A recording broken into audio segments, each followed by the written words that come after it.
अभी जस्ट निकल ही रहा था और निकलते निकलते मैंने सोचा एक 20 मिनट की वीडियो आपके लिए बना दूं जिसमें कुछ क्वेश्चंस करवा दूं, क्योंकि एग्ज़ाम भी आपका 14-15 मार्च को होना है। तो मैं सोच रहा हूँ सारी चीज़ें बाकायदा ख़त्म हो जाएं तब तक, क्योंकि जो बच्चे जुड़े हैं उनकी उम्मीदों पे हम खरे उतर पाएँ। अब आप में से बहुत लोग कहते हैं, बहुत बच्चे मैसेज करते हैं, भैया वर्दी में ही वीडियो डाल दिया करो, वर्दी को देखकर बड़ा मोटिवेशन मिलता है, सितारे देखकर हमें भी अपने अंदर ऊर्जा महसूस होती है, हमारा भी मन करता है कि यही सितारे हमें अपने कंधों पर भी लगाने हैं। तो बिल्कुल शुभकामनाएं आप लोगों के साथ हैं। लेकिन लेकिन लेकिन आप सब लोग जानते हैं कि वर्दी में इस तरह लाइव चीज़ें करना, ये सब चीज़ें करना, इनके लिए एक बाकायदा सोशल मीडिया पॉलिसी बनी हुई है, जिस पॉलिसी के अंतर्गत ही काम किया जाता है। हालांकि इस क्लास को ख़त्म करेंगे 20 से 30 मिनट में। मैं शुरुआत कर लेता हूं सवालों की, और सवालों की शुरुआत करने से पहले ही एक बड़ा ये चलता है आप लोगों का, मैं देखता हूँ यूट्यूब में चेक कर रहा था तो स्ट्रेटजी वाली जितनी वीडियो जिसने भी डाली है, किसी ने स्ट्रेटजी बता दी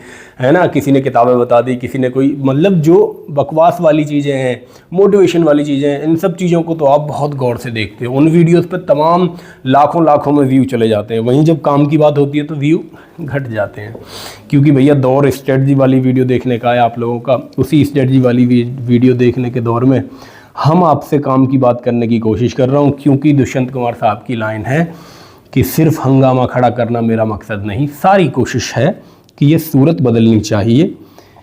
मेरे सीने में नहीं तेरे सीने में सही हो कहीं भी आग, लेकिन आग जलनी चाहिए।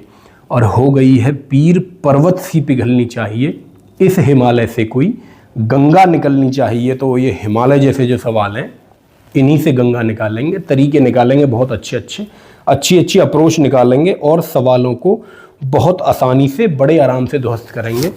किताब को थोड़ा सा मैं रख देता हूँ भैया किनारे, और बात कर लेते हैं अब सवालों की।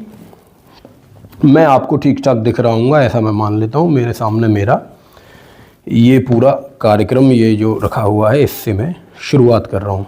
देखने में सुनने में कोई समस्या आपको हो नहीं रही होगी। जितने भी बच्चे, जितने भी हमारे साथी नए जुड़े हैं, वो जो वीडियो देख रहे हैं, चैनल सब्सक्राइब नहीं किया तो सब्सक्राइब कर लो भाई, और इस वीडियो पे कमेंट जरूर मिल जाना चाहिए मुझे सब लोगों का, और लाइक शेयर ये सब बातें कहने की नहीं है। हाइप का भी ऑप्शन आ गया, अब तो थैंक यू का भी ऑप्शन आ गया। भाई फील करते हो तो वो चीज़ बताओ ना, मुझे भी पता चले ना कि बच्चा कहीं ना कहीं कनेक्ट हो रहा है, कहीं ना कहीं देख रहा है चीज़ों को। पहला सवाल आपके सामने 38वां।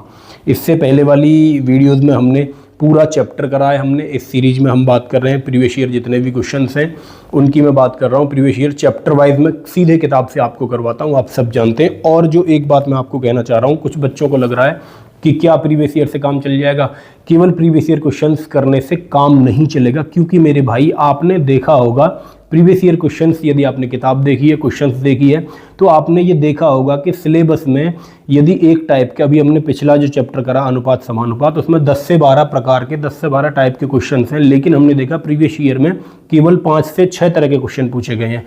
तो अभी बहुत बड़ा पोर्शन बचा हुआ है जहाँ से एग्जाम में सवाल आ सकता है। तो पूरा सिलेबस आपको करना है, प्रीवियस ईयर तो करना ही करना है, साथ में पूरा सिलेबस भी करना है। सवाल आपके सामने, इससे पहली वीडियो में परसेंटेज की शुरुआत हमने करी थी। ये अगला सवाल 38 नंबर, यहाँ से शुरुआत कर रहा हूँ। इससे पहले कुछ सवाल मैंने छोड़े हैं जो कि वैसे ही थे जैसे पिछली वीडियो में मैंने करवाए हैं। ठीक है भैया, सवाल को मैं पढ़ना शुरू करता हूँ। x का 20% y के 15% के बराबर है, y का मान 260 है, x का मान बताओ। बहुत आसान सवाल है, आपको कम से कम लिखना है। x का 20% कह रहा है, y का 15% कह रहा है। यहीं पे काट लो, 5 से काटोगे तो 5 या 15 और 5 चौके 20, यानी यहाँ से आपको समझ में आ जाएगा 4x बराबर 3y। और यहीं मैं आपसे x अनुपात y पूछ लूँ तो आप कहोगे भैया x के सामने ये वैल्यू 3, y के सामने ये वैल्यू 4, यानी 3 अनुपात 4 आ रहा होगा। यहीं इसने कहा y का मान 260 है, 4 की वैल्यू 260 इसने कह दी। x का मान पूछ रहा है, आप मुझे बताओ कितने का गुणा करा है। इसे आप चाहो तो ऐसे कर लो, 4 की वैल्यू 260, तो 3 की कितनी है, तो 4 से आपने काटा, 4 छिक्के 24, 4 पंजे 20, 65 गुणा 3, 5 या 15 का 5 हाथ से लेख, 36 18 और 1 19, यानी कि 195 सवाल का जवाब लगा के आप आगे बढ़े। आपको कम से कम स्पेस घेरना है, कम से कम चीजें लिखनी है, तभी आप समय से क्वेश्चन को सॉल्व कर पाएंगे। पूछ रहा है 250 का कितना प्रतिशत 700 है, तो 250 का कितना प्रतिशत है भाई 700। इस तरह सॉल्व करेंगे, सवाल अपना दम तोड़ देगा। मुझे नहीं लग रहा ये कैलकुलेशन भी मुझे करवाने की जरूरत होनी चाहिए। अगला सवाल आपके सामने भैया 40वां क्वेश्चन आप देखें गौर से। कह रहा है 2445 का 184%, और 2600 का 172%, 2075 का 84%। क्या होगा? बेसिक कैलकुलेशन का सवाल है, फिर भी कैलकुलेशन को कैसे आसान किया जाए। 2445 गुणा, देखिए 184% को जब आप 1/100 लिखेंगे तो दशमलव लग जाएगा, इसका मतलब 1.84 हो गया, माइनस के 26, ये 2 जीरो परसेंटेज से कट जाएंगी, 26 गुणा 172 हो जाएगा, प्लस 2075 इंटू 84 यानी 0.84 इसका गुणा। ये बेसिक कैलकुलेशन है। यदि इसमें मैं थोड़ा सा दिमाग लगाऊं, मैं देखूं क्या यूनिट डिजिट से काम हो जाएगा, क्योंकि भाई दशमलव में यहाँ आ रही है संख्या, इसलिए यूनिट डिजिट से काम नहीं होगा, क्योंकि देखो यहाँ भी जीरो बन रहा है और 6 दूनी 12, 5 चौक 20, यहाँ भी जीरो बन रहा है, तो यूनिट डिजिट से काम होगा नहीं इस सवाल का। ठीक है भैया, और यूनिट डिजिट यहाँ दो में सेम भी दे रखी है, इसलिए यूनिट डिजिट से नहीं जाएंगे। बेसिक आपको करना ही पड़ेगा, डिजिटल सम काम करेगा नहीं, तो बेसिक कैलकुलेशन कर देंगे बिना सोचे समझे, 10 सेकंड में से खत्म कर देंगे, इतना उत्तर आ रहा होगा। खैर ये कैलकुलेशन आप कर लेंगे, ये मैं मान रहा हूँ। अगला सवाल देखिए 41वां, 240 के 8% का 4% बराबर x का 60% है, तो x का मान बताओ। फिर वही बेसिक कैलकुलेशन का सवाल है भाई। 240 के ऐसे लिखो, जो भी दे रखी है उस बात को लिख लो। 8% को या तो 8/100 ही लिख लो, चलो लिख लेते हैं। 4% को 4/100 लिख लूँ, या 2/50 लिख लूँ, या 1/25 लिख दूँ, आप बताओ क्या लिखूँ। x का 60% को 6/10 लिख देता हूँ, ज़्यादा दिमाग लगाए बिना। जीरो से मैंने जीरो ख़त्म किया। अब आपने पाया कि x बराबर है कितना भैया, तो x बराबर जब आप इसे कैलकुलेट कर रहे होंगे, काटें भैया, चलो काट लेते हैं। 5 से 2 बार, 2 से 3 बार, 5 से ये 5 बार। ठीक है भैया, अब इसे यदि मैं सॉल्व करूं तो x के बराबर यहाँ से आ रहा होगा, इधर बचा मेरे पास 24 गुणा 8, 24 8, इधर कुछ बचा, इधर 3 बचा, तो 3 नीचे आ जाएगा, गुणा 5, 15 का भाग देना है 3, 8 24, 8 8 64/5। मैंने देखा 5 एकन 5, 1 बचा, 4 5 दूनी 10, यानी कि 12 जिस ऑप्शन में आ रहा हो शुरुआत में, सी ऑप्शन में आ रहा है। 5 एकन 5 या 5 एकन 5, अच्छा ये 10 भी रह गया, देखो नीचे यहाँ 10 भी है, तो 10 भी यानी 50 का इसमें देना है भाग, तो 1.28 इसमें आ रहा होगा उत्तर। ऑप्शन सी लगा के आप आगे बढ़ेंगे। जिनकी समझ में नहीं आ रही कैलकुलेशन वगैरह, वो वीडियो को दोबारा भी देखेंगे। ठीक है, 42वां क्वेश्चन आपके सामने है। इसमें देखें क्या अप्रोच लग सकता है क्वेश्चन में। देखो जब आप इसे सॉल्व करने जाएंगे तो आप कहेंगे x का 25%, 25,000 के 20% के 30% का 15% है। समझ में आई बात? यानी कि 25,000 का 20% मतलब 20 पंजे 100, 1/5, 30% मतलब 3/10, 15% मतलब 5 तिया 15 और 20 पंजे 100, 3/20। अब देखो यहाँ से सवाल अपना दम तोड़ेगा, कह रहा ये जो चीज़ है ना, ये 25% है, तो 100% निकालोगे तो 100 हो जाएगा, यानी ये जो नंबर आएगा इसी का 4 गुना करना है, ये जो वैल्यू आएगी इसी का 4 गुना x का मान होगा।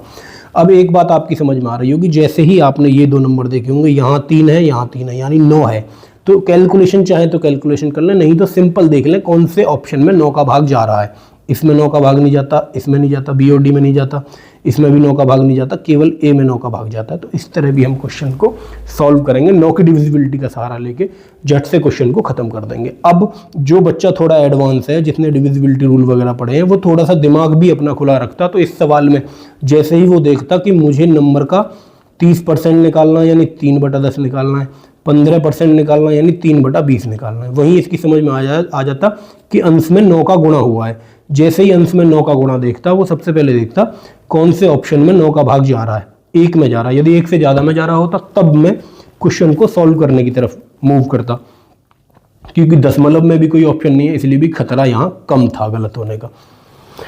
43वां क्वेश्चन हमारे सामने है, कह रहा है कि महिम ने एक परीक्षा में 175 में से 126 अंक प्राप्त किए, 175 में से 126 मिले, तो परसेंट पूछ रहा है। बहुत बेसिक सा क्वेश्चन है, उत्तर आ जाएगा इसी से। और देखो इसमें भी डिविजिबिलिटी रूल काम कर जाएगा। आप मुझे बताओ 6 और 2 8 और 1 9, अंश में 9 का भाग जा रहा है, यानी जो भी उत्तर आएगा उसमें 9 का भाग जाना चाहिए। एक ऑप्शन मुझे दिखाई दिया जिसमें 9 का भाग जा रहा था, ऑप्शन बी। इस तरह भी आप सॉल्व करेंगे तो हो जाएगा, लेकिन आपको जल्दी से जल्दी का अप्रोच चुनना है। सबसे देखियो, जो बच्चे ये कह रहे थे देखो कि भैया 2017 का पेपर बहुत खतरनाक था, है ना, वो देखें आप 2017 वाले ही सारे क्वेश्चन चल रहे हैं। ऐसा कुछ भी हुआ नहीं है भाई, जो बच्चा पढ़ के जाता है, ये 18 वाला है, जो बच्चा पढ़ के जाता है उसके लिए कुछ भी टफ नहीं होता। कह रहा है कि 35 का 12% क्या होगा, तो 35 गुणा 12/100, 4.2 इस सवाल का उत्तर आ जाएगा। 7 की डिविजिबिलिटी से भी काम हो जाता, लेकिन भैया जब इतना आसान क्वेश्चन है तो बेसिक से करके ख़त्म करो 10 सेकंड में। 525 का 28% पूछ रहा है, 525 गुणा 28/100, बहुत बेसिक सवाल है, बहुत बेसिक सवाल है। 65 का 220% क्या होगा, 65 गुणा 220/100, बात खत्म हो गई। अगला सवाल देखें, x के 2/5 में x का परसेंटेज कितना है। मैंने कहा x का परसेंटेज, x यदि 5 है तो उसका 2/5 2 हो जाएगा। तो पूछ रहा है कि जो उसका 2/5 हिस्सा है उसमें x का परसेंट यानी 2/5 का कितना परसेंट है, ये मुझसे पूछ रहा है। तो आपने देखा 2.5 गुना है, 2.5 गुना यानी कि 250%। ऑप्शन बी इस सवाल का सही जवाब। जिनकी समझ में नहीं आया मैंने कैसे किया तो वो इसे एक बार पढ़ लेंगे, यहाँ से बेसिक से उनकी समझ में आ जाएगी मेरी बात।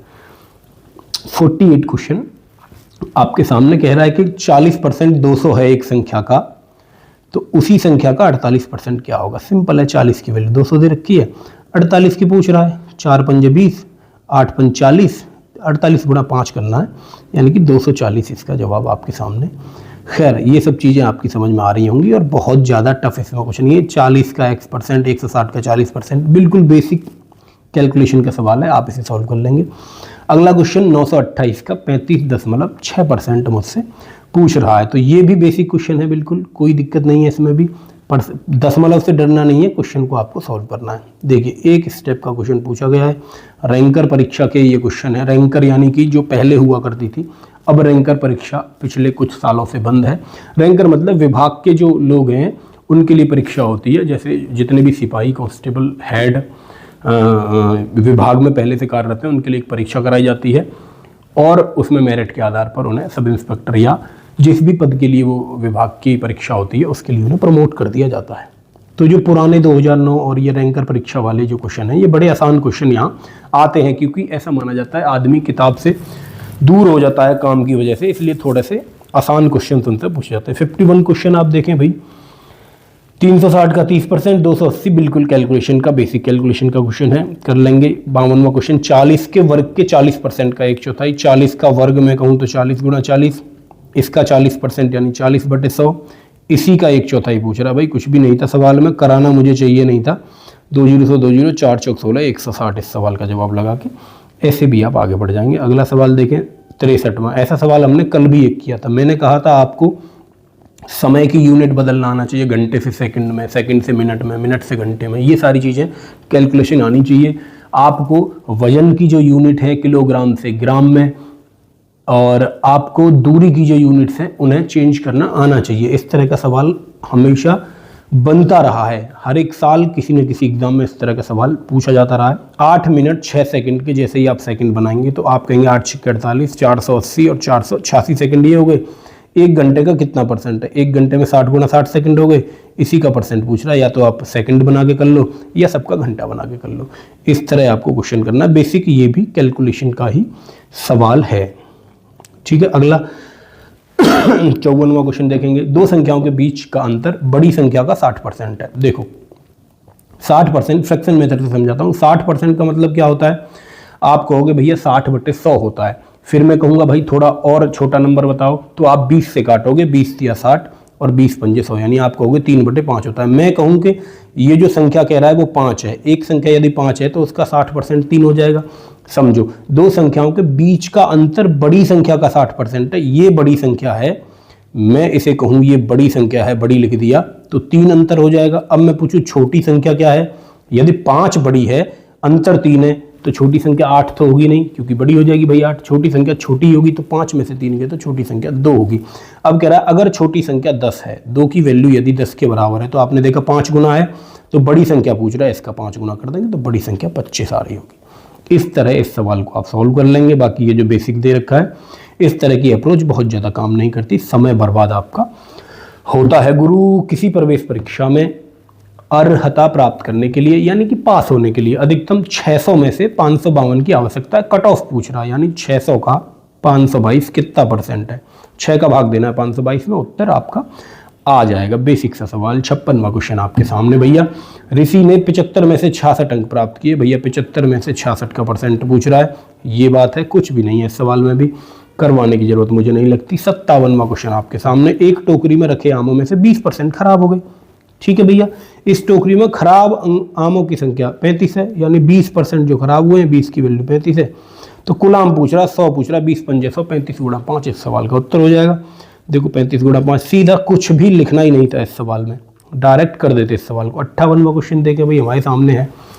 देखो, एक संख्या का 50% किसी अन्य संख्या का 1/3। मैंने कहा वो जो संख्या है जिसकी बात हो रही है वो 50% के फ्रैक्शन से मैं लेके चला। जैसे ही 50% देखा आपको समझ में आया 1/2 होता है, तो हर को हम मान लेते हैं। मैंने कहा 2 बड़ी संख्या है, इसका 50% 1 है। कह रहा है अन्य संख्या का, मैंने कहा यहाँ कोई अन्य संख्या है, इसका 1/3 है। ये अंतर यदि 1/3 है तो अन्य संख्या 3 होगी, तभी तो 3 का 1/3 1 होगा। आई बात समझ में? इन दोनों संख्याओं का अंतर, पहली संख्या 2 थी, दूसरी संख्या 3 थी। आप मुझे बताओ अंतर कितना? आप कहोगे अंतर 1 है। इसी 1 की वैल्यू कहा कि ये 7 है। यदि इन संख्याओं का अंतर 7 है, यानी 1 की वैल्यू 7 है, तो दोनों संख्याओं को गुणनफल पूछ रहा है। गुणनफल क्या होगा भाई? 7 × 21, 7 दूनी 14। ये पहली संख्या पूछूं तो आप कहोगे 14 होगी, दूसरी संख्या पूछूं तो आप कहोगे 21 होगी।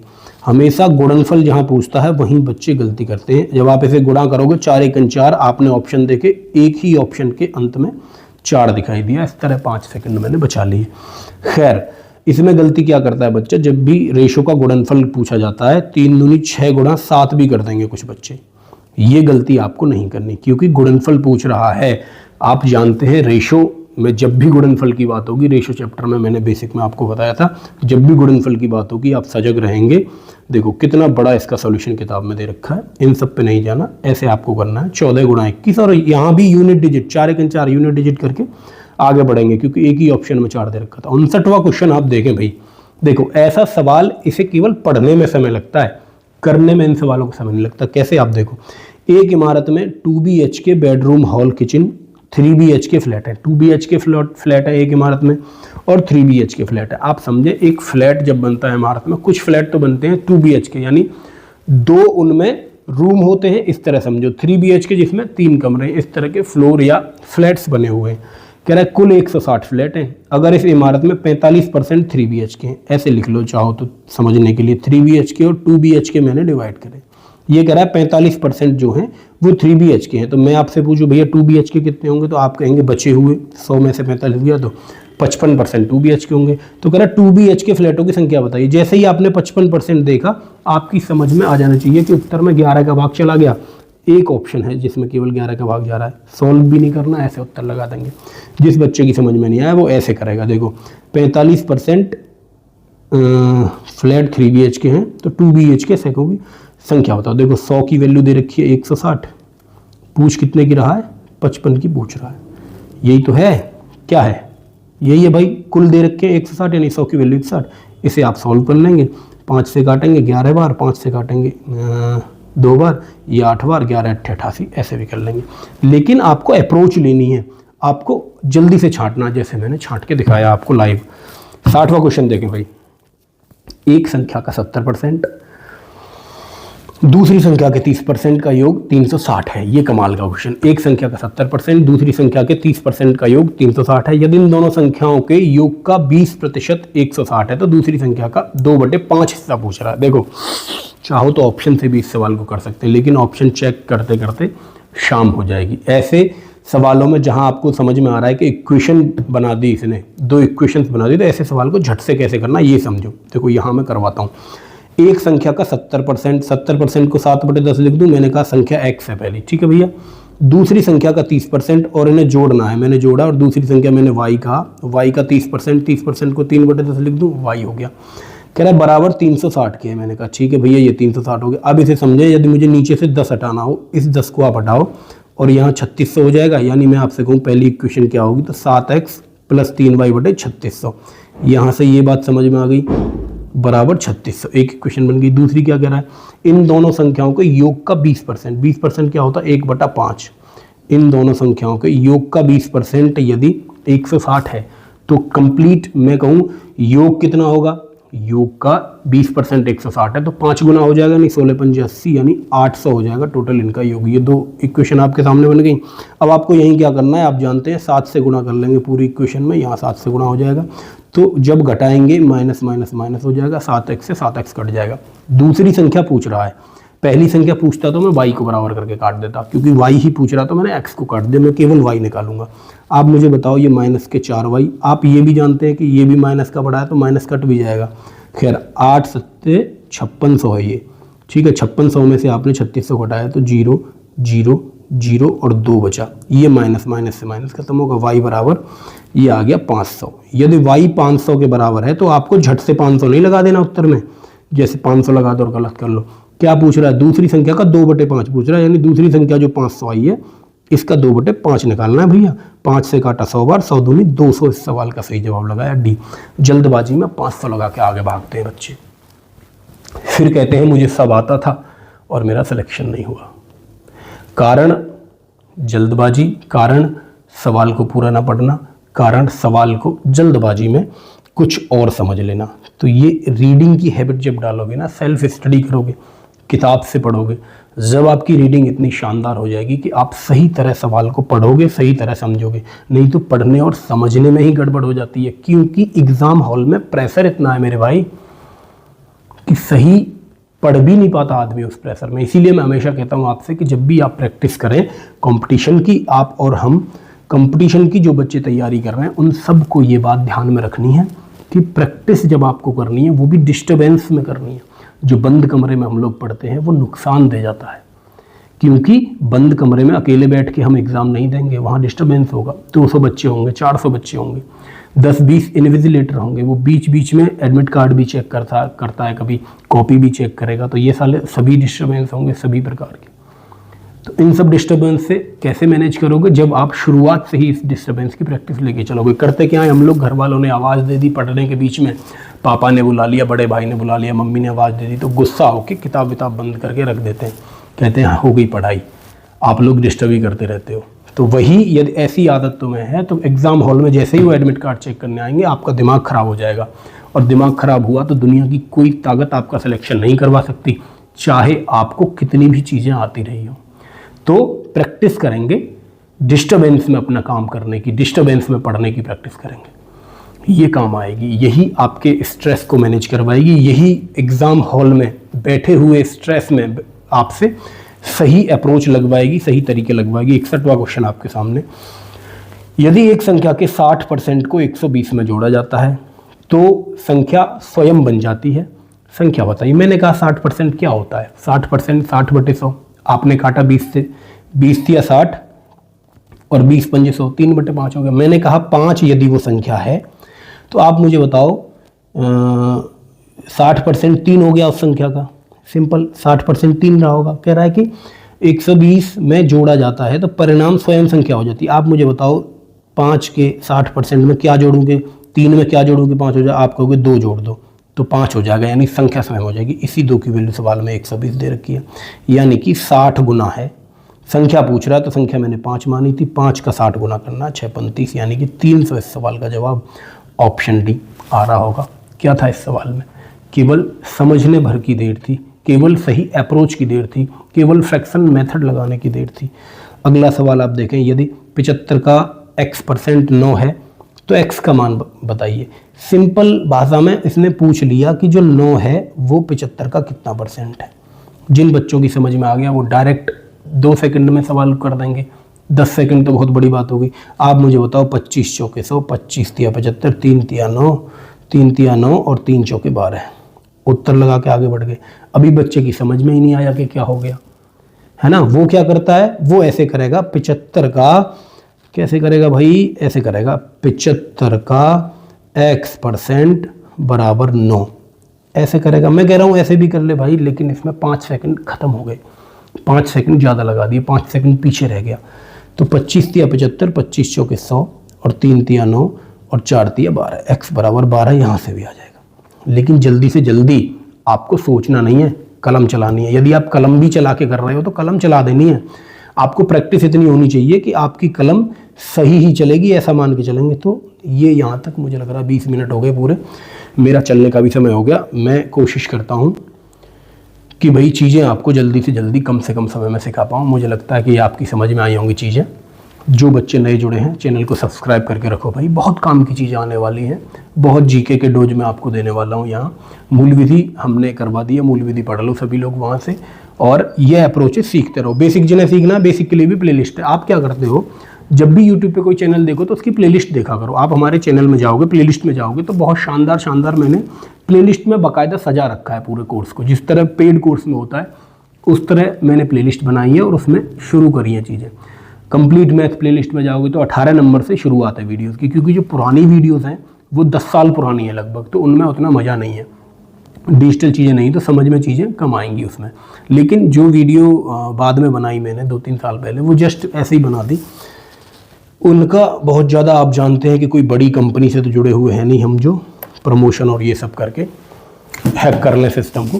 खैर, आपसे बस यही कहूँगा कि आप जुड़े रहें और लोगों को हमारे साथ जोड़ें, जिससे कि हमें मोटिवेशन मिले और चीज़ें आपके लिए लाने के लिए। ठीक है भाई, सब साथियों जोश के साथ पढ़ो, मोटिवेशन के साथ पढ़ो। जो सितारे यहाँ लगे हैं आपके कंधों पे भी लगेंगे। मेहनत करो, मेहनत का कोई दूसरा रास्ता नहीं है भाई। मेहनत तो अपने हिस्से की सबको करनी पड़ी, देवी देवताओं को, भगवानों को भी करनी पड़ी, हमको भी करनी पड़ेगी। और जब मेहनत करोगे तो सीखोगे चीज़ों को, और जब सीख जाओगे ना चीज़ों को, तब तुम्हें लगेगा कि ये नौकरी तो मेरे लिए बहुत छोटी है। वही मोटिवेशन, वही कॉन्फिडेंस आपके अंदर जब आएगा कि ये नौकरी मेरे लिए छोटी है, मैं इससे भी बड़ा बहुत कुछ कर सकता हूँ, वो कॉन्फिडेंस तभी आएगा जब सारी चीज़ें आपको आती होंगी। तो उसी कॉन्फिडेंस को लाना है, वो आएगा सीखते सीखते। सबसे ज़्यादा ध्यान आपको देना है सीखने पे। जिस भी दिशा में आप अग्रसर हैं उसमें सीखें, सीखने का एटीट्यूड रखें। सब कुछ अपने आप होता चला जाएगा। आप मेहनत करें और सीखने का एटीट्यूड रखें बस। ठीक है, जय हिंद।